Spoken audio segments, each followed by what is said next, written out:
17,000 ఒక చిన్న లాట్కి 17,011 రూపాయలు వచ్చింది. ఏ ఊరు అది? గుమిరియాల్ పసుపుకి 17,000 రూపాయలు వచ్చింది. వేరే అన్ని కూడా 15,000 పైన వస్తున్నాయి.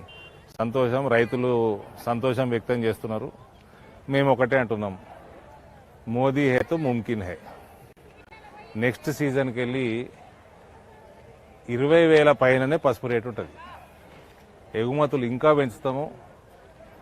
నూతనంగా ఫామ్ అయిన పసుపు బోర్డు ఇంకా అగ్రెసివ్గా పనిచేస్తుంది. పసుపు బోర్డుకి టార్గెట్ ఉన్నది, మోదీ గారు ఇచ్చిన టార్గెట్ ఉన్నది. 400% ఎక్స్పోర్ట్స్ పెంచాలన్న టార్గెట్.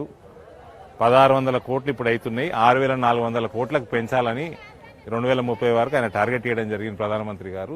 దాని తగ్గట్టు బోర్డు పనిచేస్తుంది. దాని తగ్గట్టు ఇక్కడ డెవలప్మెంట్ వస్తుంది. రాష్ట్ర ప్రభుత్వం కూడా కోఆపరేట్ చేయాలని కోరుతున్నాము. రేపు ఇండస్ట్రీలు వస్తాయి. పని ఇప్పుడు మొదలైంది.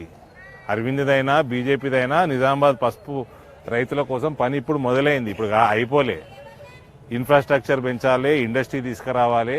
ఇటువంటివి సంస్థలు వచ్చినప్పుడు రాష్ట్ర ప్రభుత్వం భూమి అగ్గకియాలి, కరెంట్ అగ్గకియాలి, నీళ్లు, రోడ్లు, ఇన్ఫ్రాస్ట్రక్చర్ డెవలప్ చేసి వాళ్ళకి ఇండస్ట్రీస్ ని ప్రోత్సహించాలి. ఇవన్నీ చేస్తేనే గుజరాత్ అట్లున్నది. మనం చేయకనే గిట్లున్నాము. నిన్న రేవంత్ రెడ్డి గారు మాట్లాడి గుజరాత్ లెక్క చేస్తాము అని అన్నారు.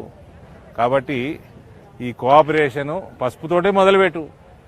పసుపుతోట మొదలు పెడితే నీ గవర్నమెంట్ కూడా మంచిది. నా మంచి మిత్రుడు రేవంత్, సో మంచి సలహా ఇస్తున్నా. పసుపుతోటే మొదలుపెట్టు. 42 ఎకరాలు ఉన్నాయి వేల్పూర్ కాడ. టర్మరిక్ బోర్డుకి తక్షణమే అప్పచెప్పండి అవి.